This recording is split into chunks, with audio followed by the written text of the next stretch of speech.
আমি আপনাদের একটা খুব গুরুত্বপূর্ণ বিষয়, নন্দীগ্রামের বিষয়টা এখানে বলে গিয়েছিল কি? এখানে বলেছিল নন্দীগ্রামে প্রার্থী দেওয়ার ব্যাপারে।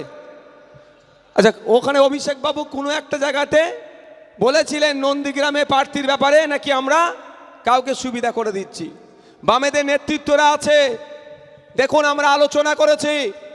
আলোচনার ভিত্তিতে প্রথম শর্ত আমাদের বিজেপিকে আটকানো, সাথে সাথে ওই শর্তের সাথে কি ছিল? তৃণমূলকে হারানো। তাই বিজেপিকে আটকানো, তৃণমূলকে হারাবার জন্য আমরা এই 2026 সালে নির্বাচনে মাত্র 30টা সিটে লড়াই করছি।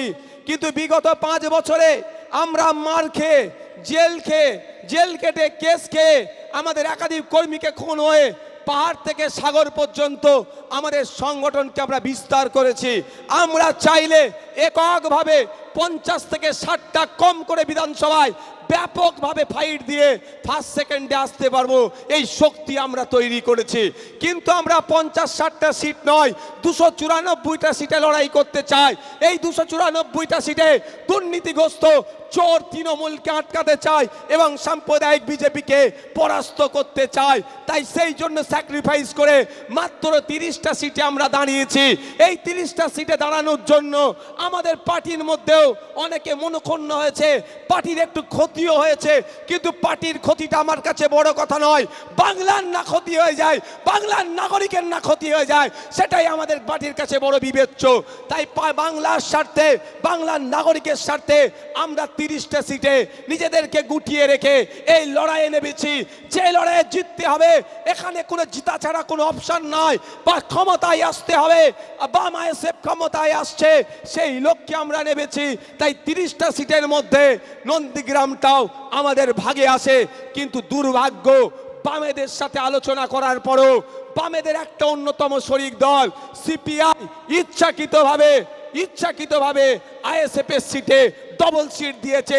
সুতরাং আপনারা মনে রাখবেন কথা, যে আইএসএফ নন্দীগ্রামে সিপিআই এর সিটের উপরে দেয়নি, বরঞ্চ নন্দীগ্রামটা আইএসএফ এর ভাগে পড়েছিল। বামেদের একটা শরিক দল সিপিআই ইচ্ছাকৃতভাবে ওখানে কাউকে সহযোগিতা বা যে কোনো বিষয় আমি প্রসঙ্গে যাব না, আমাদের সিটের উপরে ওরা সিটকে চাপিয়েছে। মাথায় থাকবে, আমরা কারো সিটের উপরে সিট দিয়ে ভোট কাটতে যাইনি। আমাদের ভাগের সিটে আমরা দিয়েছিলাম। 30টা সিটে আমাদের আলোচনা হয়েছিল। আমরা দেখেছেন 31টা কোনো জায়গায় প্রার্থী দিচ্ছে একটা এক্সট্রা, কেউ বলতে পারবে? কিন্তু আমাদের এইরকম 4টে সিটে প্রার্থী এক্সট্রা দিয়ে দিয়েছে বামেদের শরিক দল। কোথায়? একটা হচ্ছে নন্দীগ্রাম, একটা হচ্ছে খানাকুল। তাহলে বলতে পারে খানাকুলে কাউকে জিতাতে গেছি। একটা মধ্যমগ্রাম, এবারে আমরা জিতছি মধ্যমগ্রামটা। খানাকুল ব্যাপক ফাইটিংয়ে আছে। 3 নম্বরে হবে তৃণমূল, সেই জায়গা তো আমরা পৌঁছে দিয়েছি। আর একটা হচ্ছে আপনার নন্দীগ্রাম, আর একটা বাসন্তী। এই 4টে সিটে বামেদের শরিকরা প্রার্থী দিয়ে দিয়েছে।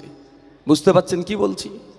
আমরা কারো ঘাড়ে পা তুলিনি, কেউ আমাদেরকে ডিস্টার্ব করছে। শুধু তাই নয়, আপনি কুচবিহারে খোঁজ নিয়ে দেখুন, সিপিআইএম এর সিটে ফরওয়ার্ড ব্লক প্রার্থী দিয়েছে কুচবিহারে। এটা একটা বদমাইশ এটা করেছে। দেখ, এইগুলো আপনাদের ছোট ছোট বিষয়গুলো আপনাদেরকে ক্লিয়ার রাখতে হবে। আর একটা ছোট বিষয় হচ্ছে, এবারে ভাঙড়ে ইভিএম মেশিন কটা হবে আপনারা জানেন?